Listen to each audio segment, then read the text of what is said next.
Tales of Herding Gods Episode 60. In the previous episode, Qin Mu's journey took an unexpected turn as great powers across the empire stirred. The Eternal Peace Imperial Preceptor learned that the Heavenly Devil cult was gathering once more, signaling the rise of a new cult master after 40 years of silence. From the Dao Sect to the Great Thunderclap Monastery, every great faction began watching closely, wary of the changes to come. Meanwhile, on Saint Arrival Mountain, Qin Mu experienced something beyond time itself. In a vision, he met a mysterious woodcutter whose every swing of the axe carried divine meaning. For what seemed like 100 years, Qin Mu listened to the woodcutter's teachings, learning the elusive unity technique of the great educational Heavenly Devil scriptures. When he awoke, he realized that the teaching wasn't a single method at all, but a path that each cult master must comprehend in their own way, a true inheritance of wisdom, not imitation. And the story continues. The young patriarch's gaze wavered and he shook his head. You had turned yourself into a heart devil and planted yourself in her Dao heart. His voice was calm but heavy with meaning. You should know that if she refines you, you're only paving the way for her. Li Tianxing, the former cult master, answered with quiet conviction, no matter if she refines me or if I take over her. We'll both become one. Then, the voice of cult master Li traveled out from within Granny Sis' body. Resolute and sorrowful, no matter if it's good or bad, it's my choice. When I decided to marry her, I already knew she was the devil in my heart. To seek the path, I must get rid of her. Only by removing her can I quiet my mind and advance further. I request teacher to help me achieve it. Qin Mu's heart trembled as he looked toward the young patriarch. He finally understood the truth behind Granny Sis' pain. The great devil haunting her heart was none other than Li Tianxing himself, the previous cult master. Granny C had killed him long ago, yet his spirit became her heart devil, forever battling for control over her body. Qin Mu wanted to help Granny C, to see her triumph, but the young patriarch was impartial. Whether Granny C refined Li Tianxing or was overtaken by him, the outcome was still unity. There was no need for him to interfere. After a while, Granny C returned to her normal cheerful self, as if nothing had happened. But Qin Mu could tell the elders and hall masters of the Heavenly Devil cult harbored resentment toward her. They blamed her for Li Tianxing's death, which had left the cult leaderless for 40 years. During that time, their power waned, and they missed countless opportunities. Yet Granny C had come to the ceremony today for only one reason, to protect Qin Mu. Her beloved child. Even if the others hated her, she came anyway. The young patriarch sighed deeply. A woman like Granny C was a true femme fatale, too beautiful, too extraordinary for the world to contain. Li Tianxing had fallen for her, and even the young patriarch himself was not immune to worldly attachments. Such beauty could only survive by hiding behind another face, by becoming Granny C and not revealing her true self again. When the ascension ceremony ended, the young patriarch invited Qin Mu to walk with him around Saint Arrival Mountain. As they strolled, he pointed out the mountain's landmarks, the Terrace of Forgotten Love, the Pavilion of Phoenix Arrival, the Floor Under Heaven, and the Fish Observation Pond. Along the way, he shared the ancient history of the Heavenly Devil cult, some of which would be lost forever if he did not speak of it before he died. Qin Mu then asked, Patriarch, why do we use the word ascension for the cult master's succession? Isn't ascension a term used only for emperors? The young patriarch smiled faintly. In our most glorious days, the Heavenly Saint cult ruled over 6 empires, and all 6 emperors were our followers. Using the word ascension was our way of showing respect to them. But times have changed. Now, empires rule, and sects must bow to them.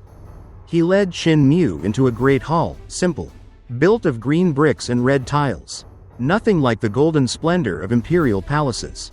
Inside stood only a statue of the saint. The patriarch lit incense before it and spoke gently. Here on these walls are the secrets of our teleportation arts. Study them well. Every great hall in our cult holds a different technique. We do not hoard knowledge. Those who can learn. Magnanimity. Qin Mu. That's what you must have. Then he instructed him on leadership. Let others handle the details. The hall masters, elders, and heavenly kings each have their duties. You must only guide the cult's overall direction." When asked what his first act as cult master would be, Qin Mu answered thoughtfully, "To establish primary schools in all 360 halls, forming a new school hall, to teach cultivation to every disciple. Education was the heart of the Imperial Preceptor's reform. We must also spread knowledge." The young patriarch nodded approvingly. That is how a leader acts, by setting direction, not by doing everything himself. As they walked, Qin Mu realized something profound. The Heavenly Devil cult was not merely a cult, it was structured like an empire.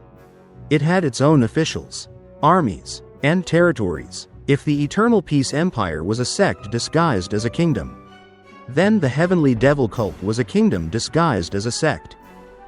Before parting, the patriarch warned him with a half-smile. "I know you have a bad habit of tearing things down. You can destroy Scholar's residence if you wish, but you must never damage Saint Arrival Mountain. Every hall here is a sacred site." Qin Mu blushed slightly, murmuring, "I don't tear things down that often." The patriarch chuckled. "You tore down 3 buildings within 8 days at Imperial College and even went beyond the Great Wall to destroy more. That's enough." Outside the hall, Elder of Discipline waited with their luggage. The young patriarch turned to Qin Mu. "I'm leaving. No need to send me off. This may be our last farewell. No matter how far you walk with me, we will still part ways." But Qin Mu insisted. "Even so, please allow me to accompany you. It's my token of respect." They descended the mountain together. Qin Mu followed quietly, his heart heavy. Though his time with the patriarch was brief, he had learned more in those few days than ever before. Under the patriarch's guidance, he had grown, not as the child from disabled elderly village, but as a man, a leader. At the foot of the mountain, the young patriarch turned and bowed deeply. "Sacred Cult Master, no need to see me further." Qin Mu bowed in return, his voice trembling.